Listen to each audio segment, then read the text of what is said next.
barely working on videos while at the same time barely having friends. Before classes started, I wasn't talking to people. I was hunched over getting homework done that carried over from yesterday. They wouldn't allow me to get anything in late. Every day was a rush and a struggle to survive.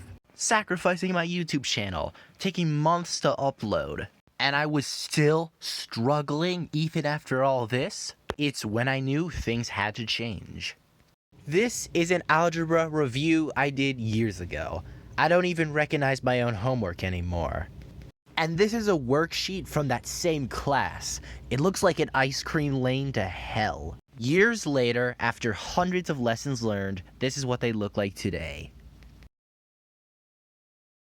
I know everyone in the community. All of us are students. Some who are already in algebra, some who are gonna start soon. I have made every mistake in school, and I've made mistakes in algebra. I want to prevent people from suffering the same fate. This is how to survive algebra. Now, not everyone is on the same page, so let me run through the basics. This is a graph showing how many hours pass before every day passes. Why is this graph here? Well, you don't ask those questions. But I assume you people playing are familiar with Scratch, no?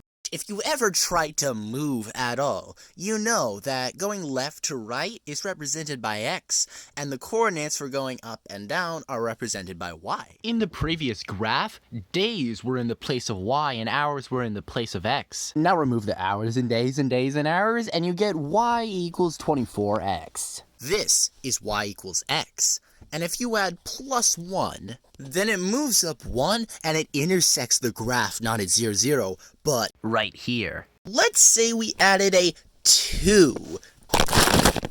Then the graph would look like this. It's a curve. This graph intersects the horizontal line at 2 points. I know because I'm looking at it. But do you want to find the points from the equation? Do you want to do that? No? Why are you here? Algebra. Algebra is going to make you find points on graphs from equations for 2 years. It's all that algebra is, so strap up. So, let's start out with an example problem. Given x squared plus 2x plus 1, factor it to find the x-intercepts. Now, this is for my younger audience. I haven't gone over what factoring is yet. So if I didn't have this graph right here, but I had the equation, what I could do is I could either write out or put in my head, well, x2 squared is 4 plus 1, so if x equals 2, y equals 5, and I could slowly plot out all the points that are on the graph. But you'll quickly learn that you can't do that. It takes up too much time, too much of your valuable time. You can take a few shortcuts when you're doing one of these. I know that 3 squared is 9, and plus 1 is 10, and that 4 squared is 16, plus 1 is 17. Fill these out, and you see what I'm getting at here? You want to take shortcuts, so now going back to the original problem, it's x squared plus 2x. Plus 2x? I don't know how to find a shortcut to that one. And that's C. This is where factoring comes in. You see, I haven't done it the regular way in so long because I hate it. To get this over quickly, I'm not going to explain it. I'm just going to show what you do.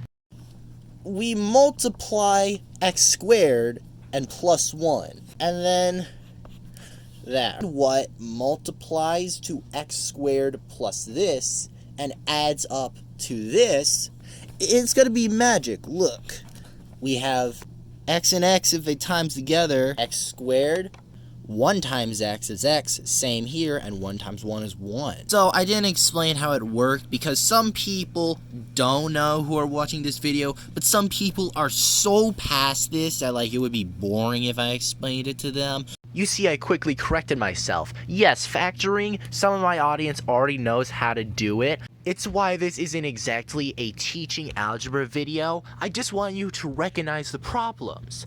Because what this is how to survive algebra. And for those of you who don't know what this algebra is, you'll learn it in 9th grade. I'm showing you how to do it better in advance. Alright, so now I've solved this problem, which was find the x-intercepts for that. Now I'm going to go down to the bottom of the page. Once you're done, turn the page, rewrite the equation, and solve it again. What?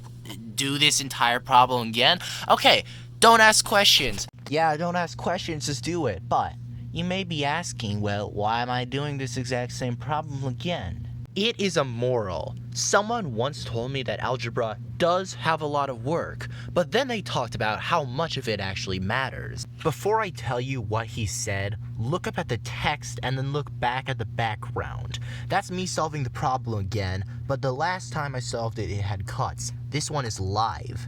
Now I want you to know, in America, they rely heavily on memory by repetition to teach students. Often they will give you dozens of problems to the point where you might see the same one again. Yeah, that's right.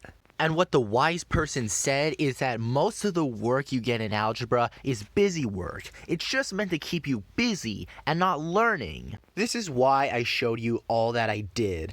Busy work is what you need to look out for. And I was busy solving this problem. It took me 1 minute. And in case you didn't know already, I made all these problems. The material for algebra that I showed here, I've already learned long ago. And if it took me 1 minute to do it, imagine how long it could take for others.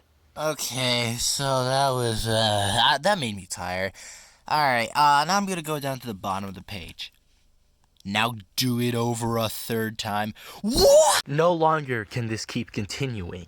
We need to start asking questions. How much of this stuff is necessary? I want to tell you, when you have your pencil in your hand and you're writing down on your paper, that none of your writing is bad unless it wastes your time. Let's look at what I did here. I created a box and I divided it into 4 little boxes. And then I did the same thing again, but tilted 45 degrees. And I wrote in a bunch of stuff. But I'm telling you now that there's a faster way to draw these. Alright, so I'm just gonna do 3 lines like that. And then I write my x squared up here, my x is here. And see how much faster that was? And then for this, well, and x squared,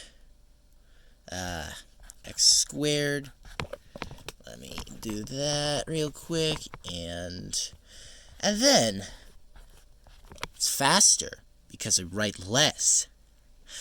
Don't settle for the slower, obviously slower for no reason option when you can do these. Now this is good. It's showing my work. Showing work is something that algebra teachers encourage because they want to know you didn't just use a calculator. However, sometimes it's just obvious. In this case, if I saw the same problem twice over, I just write down I've already answered this question and then write the answer a second time. So now that we've done that, here is the next tip to survive algebra. 1, 2, 3. Alright, it took me 3 seconds to write always. And that took me a little bit less, but I wrote a little bit less intelligible.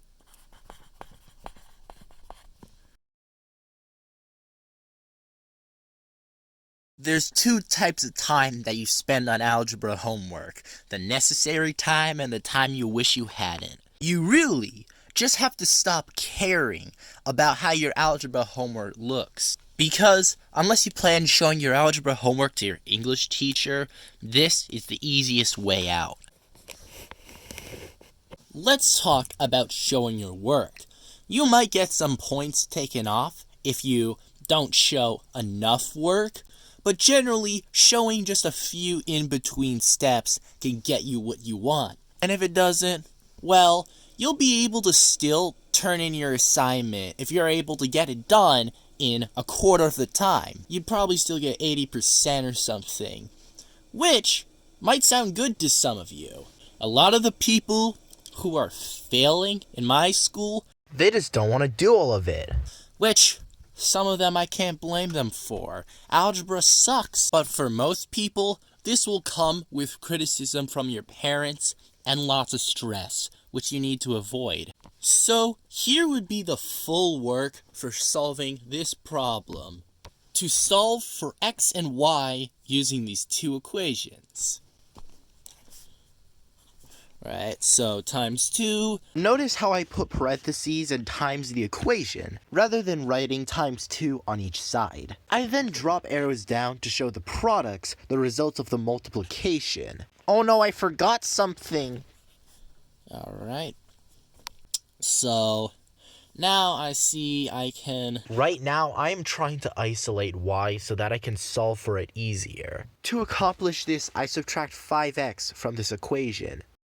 Oh, equal value method, if y equals something, and it also equals something else, then these two things have to be equal to each other.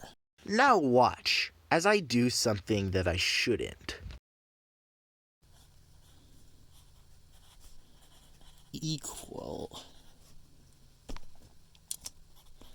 I was trying to make it all fancy. This is a waste of time. You know it's bad as soon as I have to start writing off the screen to solve this problem. It's not like your teacher needs arrows pointing to everything. What matters is completing the question. And anything that hinders that is an infestation. Tell me which sounds better. I have to write -4 on both sides of the equal sign just to subtract a 4. Then I just have to rewrite everything else. I have to write 2 -25s. And now I'm 1 dividing by -30 away from solving x. Or I could just say I'm gonna move the 5x to the left side and move the 20 to the right side. Folks, it's a trick question. Just do it in your head. By the way, look at the background. I'm still solving a problem using the worst methods.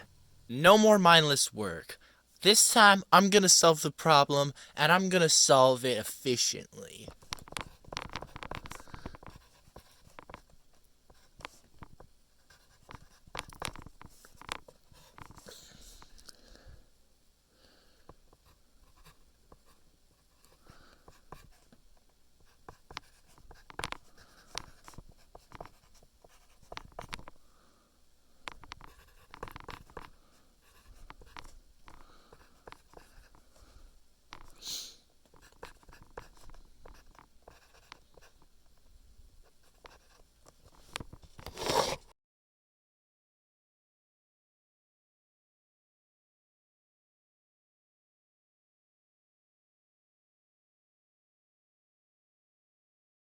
Now before I go, does your school give you online textbooks like CPM? If so, you could be doing 90% of it online, typing on a keyboard. If the textbooks in question give you the problems with the math that you have to solve, you can simply take a screenshot of it. What you can then do is insert it into a Google Doc and go to Image Options, and you have it. The image is behind text, and then you can type problems on top of it. And that's how I do algebra today. Save for where it asks me to graph a problem. In that case, I pull out a piece of graph paper, no big deal. And with that, you'll only be spending 20 minutes instead of an hour and a half on algebra.